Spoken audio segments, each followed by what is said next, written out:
Hey martial arts and fitness fans, this is Wing Chun Kid here. Today I'm going to show you 5 of the advanced Wing Chun exercises and workout that I do.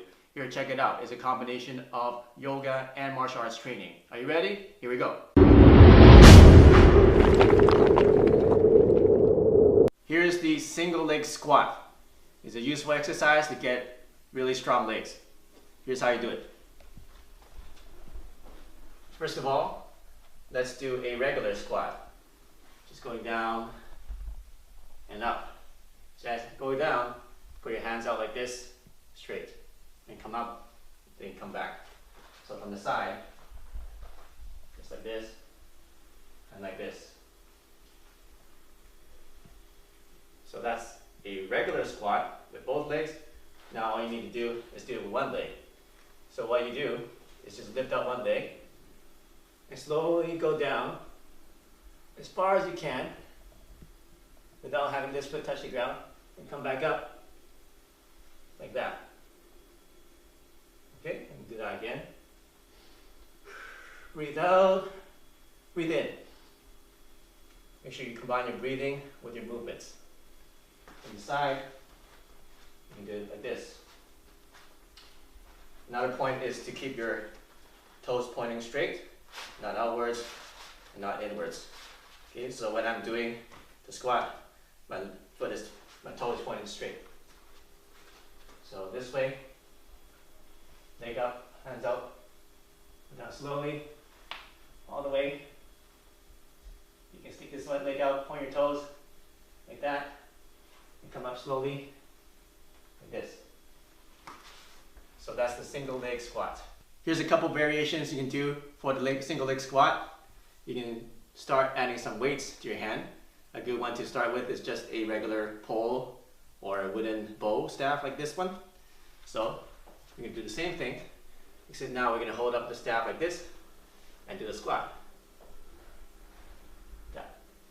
Wiggle your toes back and forth, turn it around, keep this nice and straight, and come back up with the weight.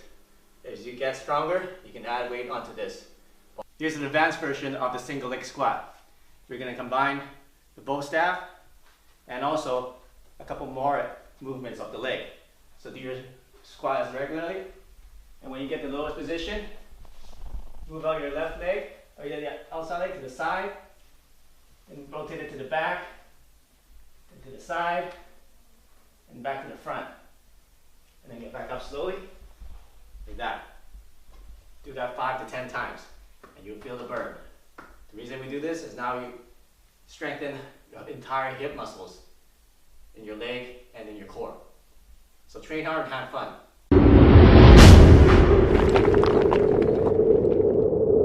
The side plank. A lot of people do it with just the hands, which is great, but we're going to do it with our knuckles. This is really good for Jeet Kune Do training when they do their straight lead. Now you can use the side plank to solidify and strengthen your straight lead. We can do it on the ground. So how you do it, just start kneeling on the ground, put your fist down in the vertical position, stretch out your legs, the left one, and then put your right one underneath it. Now once you got this position, try to keep your body straight. Don't hang it like this, don't bend it like this, keep it nice and straight. Try to imagine a straight line going from your top of your head to your toe. Then stick out this arm, raise it up as high as you can, and make a nice stretch from the fingertips down to your knuckles. You can do it holding a knuckle, or you can do it opening your hand, or like this. And try to feel it go straight across your back, like that. So that's the side knuckle plank, and train that and you get a stronger punch. A couple variations you can do is change the angle of your fist here. So we did the vertical one like this, but we can also change it to be horizontal like this. So try it out, and you can start training some other positions. So this is a horizontal punch, and you can do the same thing like this. So instead of doing it this way, you do it this way, horizontal. So put your fist horizontal like this, and then do it horizontal like this. If it's getting too easy for you, you can start adding weights, small weights to start with, and doing it like this.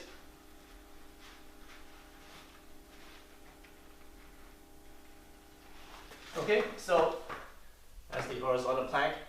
Some pointers is a lot of people's wrists aren't that strong, so start easy. Start easy. Just do it on your knees to get a stronger wrist. I prefer to get pads, something not too soft, not too hard, so that your knuckles won't be you won't get bruises on your knuckles as easily. So that's a side knuckle plank.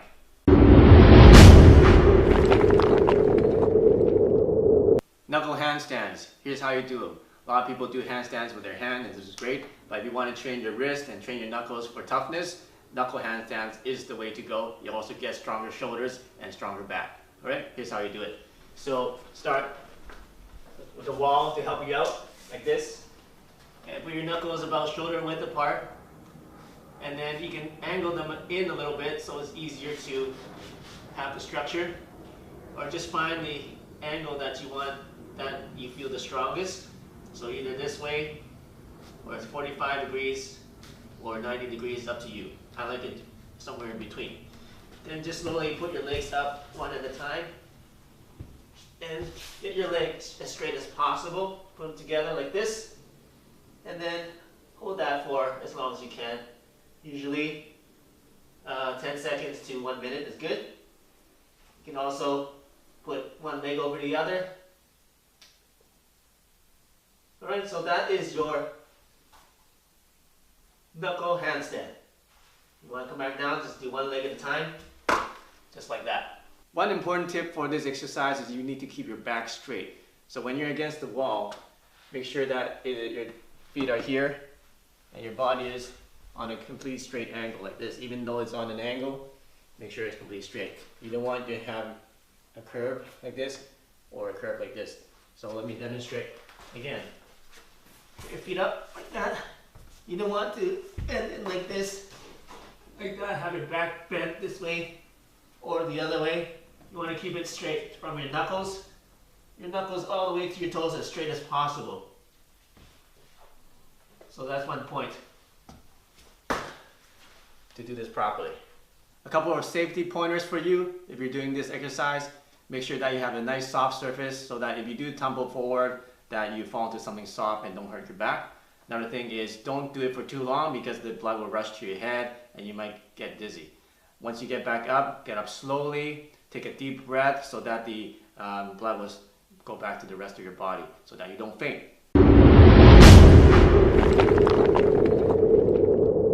We're going to show you how to do the knuckle crow. Now you see a lot of people doing the crow. It's a yoga pose with their hands like this, which is great, but can you do it with your knuckles? Now here's how you do it. The easier way to train this, if you haven't done this before, is to get a block like this. If you don't have something like this, get a telephone book or just some towels is fine too. So you can start doing this. Before you do knuckles, obviously do the hand ones, but once you do the hand one, you're going to graduate and do our knuckles. Easier way to do it is to have your thumb here to help balance a little bit more, a little bit easier. So from here, you're just going to put our elbows behind our knee, like this, on the inside of our legs. And then we're going to just rock forward, and then put our head there so you get a nice balance and you're not scared of rolling over. Now once you get balanced, now just rock back a little bit, then you can get your head off the block, like that. Once you get good at that, then you don't need the block. See, my head is off the block now, right? Okay, so once you get good at that, do it without the block. You might want to put some padding here just in case you fall forward, doesn't hit your head on concrete or a hard floor. This is a little bit softer, so it's okay. So what you can do is start this about shoulder width. Find a nice position, not too wide, not too narrow. Let's find the strongest position you can find, and then do it like that. And what you can do is adjust your knuckles back and forth to get that balance. Now once you get better, we're not going to use the thumbs anymore. We're just going to use the knuckles to get the balance. Now this is harder, but once you get the balance well, then you can do it like this. Okay, so that is the knuckle crow. The way I train this is to hold the position for 30 seconds to a minute. Now, what you might want to do is, if you can't balance for that long, that's okay. Just do your best. If you're off balance, just adjust back and try to hold the position again. And if you're off balance, just go back to that balanced position. Eventually your wrist will get stronger and your balance will get better. So this exercise is very good for training the wrist power and training the strength of your muscles and your hands. And also trains you to have the nice structure of your elbow, trains you to have the right angle of your forearm so that you get the most power, trains everything to solidify your structure to increase your punching power. Here's a super advanced version for you that are insane and want to do something crazy. Start training your fingertips to do the crow position. So we're not doing just knuckle crow, we're doing fingertip crow. How I do it: put your fingers in position, find the strongest position you can feel, and then do the crow position.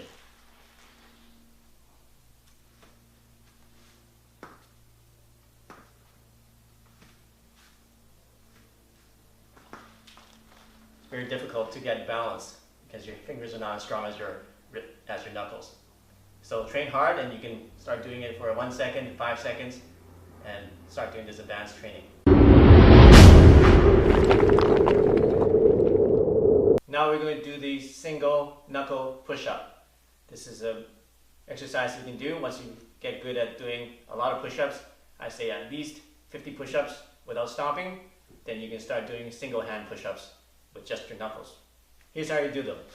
Get into a regular push-up position, and then expand your legs a little bit wider, like that. And then get nice and comfortable, feel a nice strong position. Now put one hand behind your back, and then go down on one, like that. And make sure you do good breathing while you're doing the exercise to get more strength and to have proper technique. Hey, thanks for watching my martial arts training and workout fitness videos. I hope you enjoyed them and use them to get stronger. If you like this video, make sure you check out my other videos that I have on my channel, and make sure you click the subscribe button right here to get the latest and best training and workout and self-defense training lesson videos that I have. So I'll see you soon in the next video.